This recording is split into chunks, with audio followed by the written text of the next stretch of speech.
All right, everyone, welcome back. We're doing something a little different today. Yeah. We're going to be checking out a Path of Exile 2 build. Very exciting. It's called the Poison Flask Pathfinder, Very cool. combining poison damage with flasks and using those for offense and defense. It's pretty interesting. I mean, Path of Exile is a game where flasks are already a core part of your gameplay, right? Yeah. For survivability.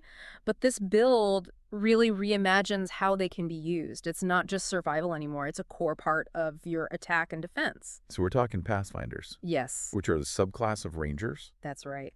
And there's a few Ascendancy nodes Yeah, that seem to be really central to this. absolutely. And those are connected chemistry, enduring elixirs, contagious contamination, and overwhelming toxicity. Just the names sound very powerful. Yeah, you know, when I first started looking at this build, the names of these nodes really jumped out at me. And when you dig into what they do, they work together in this really cool way. Yeah, so for people who don't know, Ascendancy nodes are basically like you get to pick specializations for your character Yeah, they're very powerful. as you level up and progress through the game. Right. So connected chemistry is the first one. Yes. What does that do for us? It's all about your flask charges. It generates more of them, so you have more fuel for all of your flask shenanigans. So more flasks, Rear flasks. more often. Exactly. So it sounds like we're going to be just constantly chugging these things. Well, that's where enduring elixirs comes in. So this node lets your life flask effects persist even when you're at full health. Oh, interesting. So think of it like a constant low-level regeneration going on in the background. Ah, So it's not just for, oh, I took a big hit, let me top off my health. It's like I have this constant kind of defense going on okay. while I can then focus on offense. So it's not just emergency healing. Right. It's like a sustained advantage. Exactly. Okay, so then how does the poison element work? Well, that's where contagious contamination and overwhelming toxicity come into play. Right. Big names, big effects. Contagious contamination. So picture this. You're fighting a horde of enemies. You slay one with a really potent poison.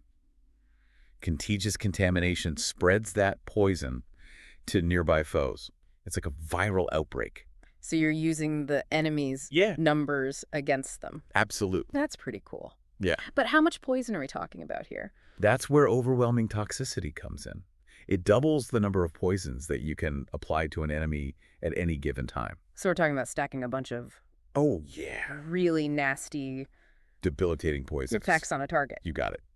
Okay, so that's sounding really powerful. Powerful. But what are the actual skills we're using to deliver this poison? So your primary skill is going to be Poison Burst Arrow. It's a bow attack. And it's great for applying poison really quickly. So it's our bread and butter. Bread and butter. Okay. But of course, we're going to be supporting that, right? Of course. So we want to make those arrows even more potent. Yeah, what kind of support gems and things are we looking at? Well, first of all, you definitely want to go with poison chance support to boost the likelihood of applying those poisons with each hit. And then we're talking about multiple poison support. This is how you really stack those poisons on. So we're just layering on the pain. We're layering on the pain. Each arrow is just this cocktail of It's a cocktail, yeah. awful. Awful. But awesome for us. Yeah. It's sounding like a mad scientist lab in here. Yeah. But we're not just using arrows, right? No. There's other things we can be doing to spread the poison love. Right. So another really cool skill for this build is toxic growth. Toxic growth. Yeah. What's that one do? So this allows you to strategically place pools of poison on the ground. Oh, that's interesting. Yeah. They're kind of like traps, you know? So it's not just shooting.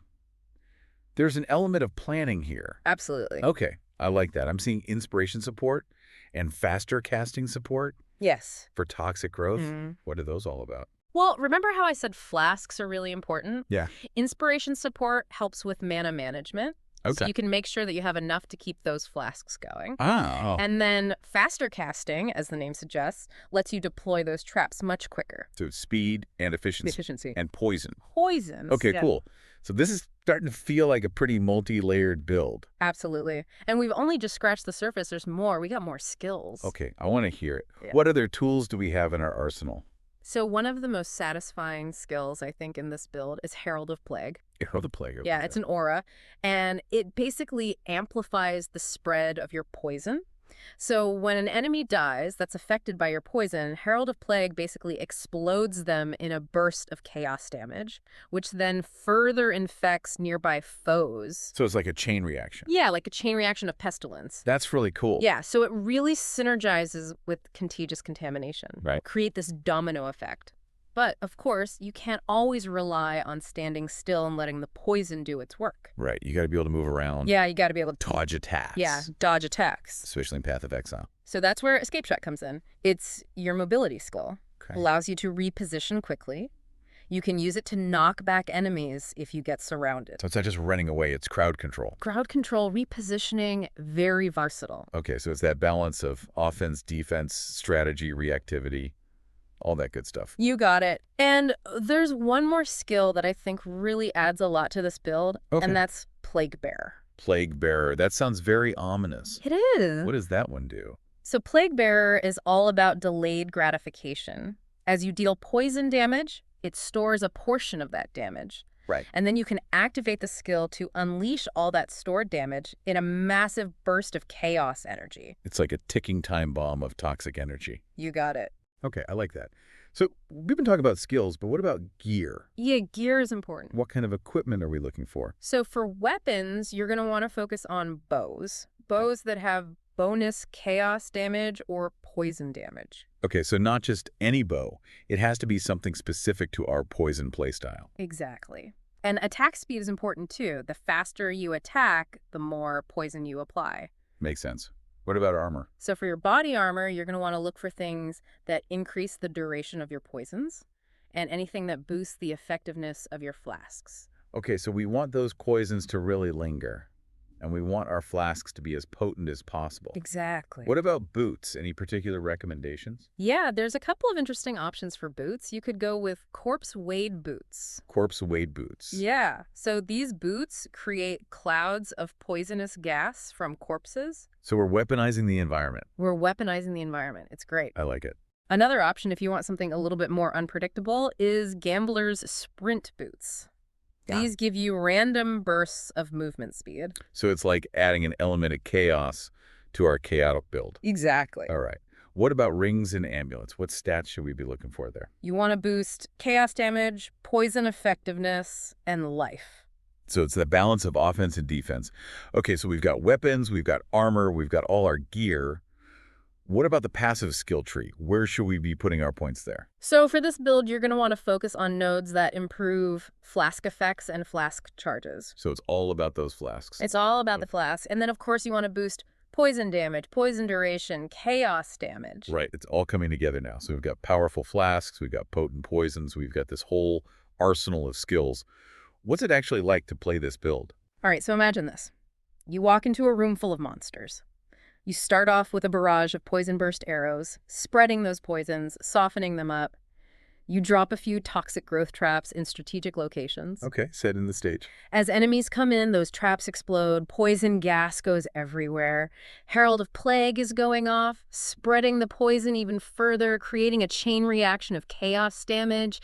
You're dodging attacks with Escape Shot, repositioning yourself, keeping those poisons topped up with Poison Burst Arrow. Sounds like a pretty hectic but fun playstyle. Yeah, it's a lot of fun. Now, one question I have is, with a build that relies so heavily on flasks, how do we actually manage those flask charges? Well, one thing that really helps is that connected chemistry node.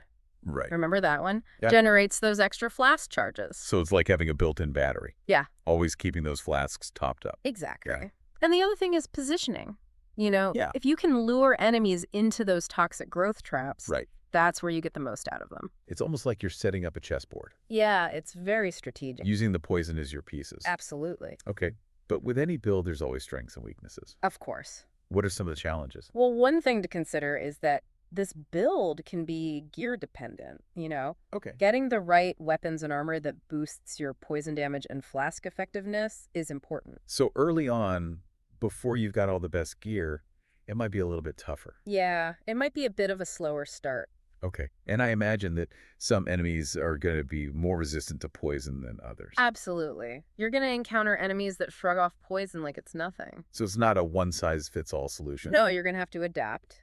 Okay. Maybe use your bow skills more or rely on different damage types. Right, so that's where the strategy really comes in. Exactly. You got to be able to adjust to whatever the game throws at you. Cool. Well, it sounds like this Poison Flask Pathfinder has a ton of potential. Oh, absolutely. High damage, interesting mechanics. And it's just fun. Yeah. We've covered a lot of ground here today. Skills, gear, gameplay. We did a deep dive. We did. So to wrap things up, I want to leave our listeners with a challenge. Yeah. I like challenges. Think about how you would personalize this build. Ooh, okay. What unique gear would you go for? Yeah, What skills would you tweak? I like it. How would you optimize that passive skill tree? It's all about making the build your own. Exactly. That's what makes Path of Exile 2 so amazing. I completely agree. There's so much freedom to experiment and create your own playstyle. So go out there, mix those poisons, and have fun. Thanks for joining us, everyone. And until next time, happy poisoning.